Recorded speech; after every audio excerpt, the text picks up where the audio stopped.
Hi అందరికీ నమస్కారం. పవన్ కళ్యాణ్ గారు మరొక్కసారి నిరూపించుకున్నారు, నేను లోకల్ కాదు నేషనల్ అని చెప్పేసి.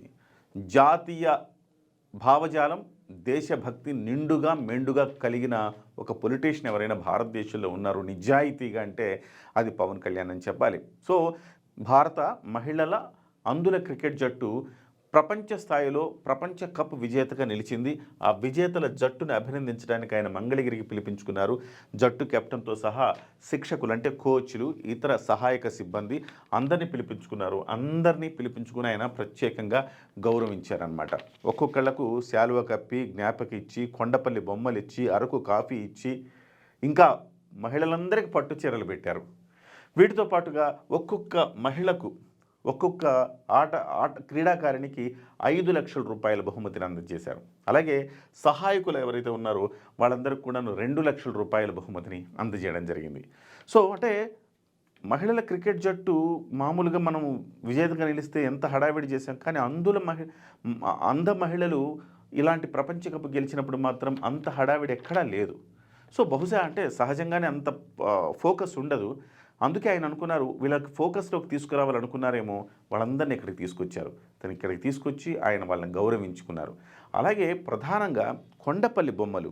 సో పవన్ కళ్యాణ్ గారు ఎక్కడికి వెళ్ళినా కానీ, రాష్ట్రపతిని కలిసినా, ప్రధానమంత్రిని కలిసినా, మనకి లోకల్లో ఉత్తరాంధ్రలో కొన్ని కళాకృతులు, అలాగే కొండపల్లి బొమ్మలు, సో లేపాక్షి బొమ్మలు, వీటితో పాటుగా మన అరకు కాఫీ ఉత్పత్తులు, గిరిజన్ తేనె, ఇలాంటి అడవి బిడ్డల ఉత్పత్తులకు కూడాను ఆయన నేషనల్ లెవెల్లో ప్రచారం కల్పిస్తున్నారు. ఇవాళ కూడా వీళ్ళలో చాలామంది ఇతర రాష్ట్రాల క్రీడాకారులు ఉంటారు. ఏంటిదంటే కొండపల్లి బొమ్మలు అంటే సహజంగా కొండపల్లి బొమ్మలు ప్రాచుర్యమేమో అని చెప్పేసి చర్చ జరుగుతుందనమాట. జరగడం ద్వారా తద్వారా పబ్లిసిటీ జరుగుతుంది. అరకు కాఫీకి ఆ రకంగా పబ్లిసిటీ చేయడంలో పవన్ కళ్యాణ్ గారు, మనం చాలా రోజుల నుంచి పవన్ కళ్యాణ్ గారు అడ్వర్టైజ్మెంట్లు చేయడం మానేశారు. ఆయన ఏదైనా ఉత్పత్తికి అడ్వర్టైజ్మెంట్ చేస్తే మినిమం 10 కోట్ల రూపాయలు ఇస్తారు. కానీ ఆయన ఏ కమర్షియల్ ఉత్పత్తులకు ఆయన ప్రచారం చేయరు. కానీ కేవలం అడవి బిడ్డల ఉత్పత్తులకు, ప్రభుత్వ ఉత్పత్తులకు మాత్రం ఎవరు అడగకుండానే ఆయన ప్రచారం చేస్తూ ఉన్నారంటే ఎంత గొప్ప హృదయం చెప్పండి. సో పవన్ కళ్యాణ్ గారు ఇవాళ వాళ్ళందరినీ ఈ రకంగా గౌరవించడం అనేది చాలా అద్భుతమైన అంశం. ఇంతేకాదు, ఇక్కడితో ఆయన ఆగలేదు. ప్రతి రాష్ట్ర ప్రభుత్వానికి నేను లేఖ రాస్తాను. సో అందరు క్రికెటర్లు ఎవరైతే ఉన్నారో, మహిళలు కావచ్చు, పురుషులు కావచ్చు, వాళ్లకు ప్రాక్టీస్ చేయడానికి సరైన సదుపాయాలు, సౌకర్యాలు కల్పించాలని ప్రతి రాష్ట్ర ప్రభుత్వానికి నేను స్వయంగా లేఖలు రాస్తాను, వాళ్ళని నేను విజ్ఞప్తి చేస్తానని చెప్పారు. So at the same time ఆంధ్రప్రదేశ్లో కూడా అలాంటి క్రీడా వసతులు కల్పిస్తానని ఆయన హామీ ఇచ్చారు.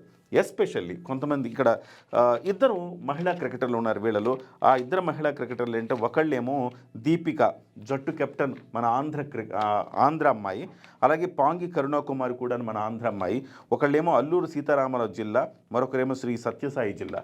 వాళ్ళ జిల్లాల్లో, వాళ్ళ గ్రామాల్లో ఉండే సమస్యలు పవన్ కళ్యాణ్ గారికి చెప్పగానే అప్పటికప్పుడు పవన్ కళ్యాణ్ గారు ఆ గ్రామాలకు రోడ్లు శాంక్షన్ చేయండి, ఆ సమస్యలు వెంటనే తీర్చండి అని చెప్పేసి అధికారులకు ఆదేశాలు జారీ చేశారు. సో ఆ సందర్భంలో తీసుకున్న ఫోటో ఇదంతా కూడా ఇవాళ మనం చూస్తున్నాం. ఒక్కొక్కరికి చెక్ ఇచ్చిన సందర్భాన్ని చూస్తున్నాం. అలాగే వాళ్ళకి బ్యాట్ మీద సంతకం చేసి పవన్ కళ్యాణ్ గారు ఇస్తున్నారు. ప్రముఖులు ప్రధానమంత్రి నరేంద్ర మోదీని కూడా వీళ్ళు కలిశారు.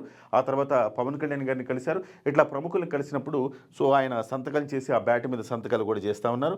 ఇక ఇదనమాట బ్యాటు. తర్వాత చూడండి, ఇది కొండపల్లి బొమ్మలు. ఇవన్నీ ఈ కొండపల్లి బొమ్మల్ని ఇస్తున్నారు.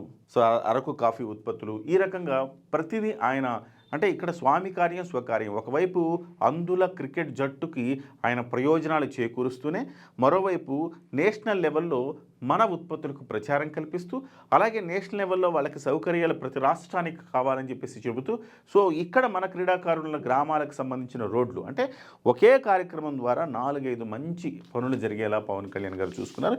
Hats off to Pawan Kalyan garu. మరొకసారి నిరూపించుకున్నారు. జాతీయ స్థాయి, జాతీయ భావాలు నిండుగా మెండుగా కలిగిన, దేశభక్తి కలిగిన, ఒక అద్భుతమైన నిజాయితీ కలిగిన ఒక పొలిటీషియన్గా మనం పవన్ కళ్యాణ్ గారు మరొక్కసారి మనకు నిరూపితమయ్యారని చెప్పాలి. అలాంటి పవన్ కళ్యాణ్ గారు మన రాష్ట్రానికి డిప్యూటీ సీఎం అవటం మనందరికి కూడా ఆనందదాయకం.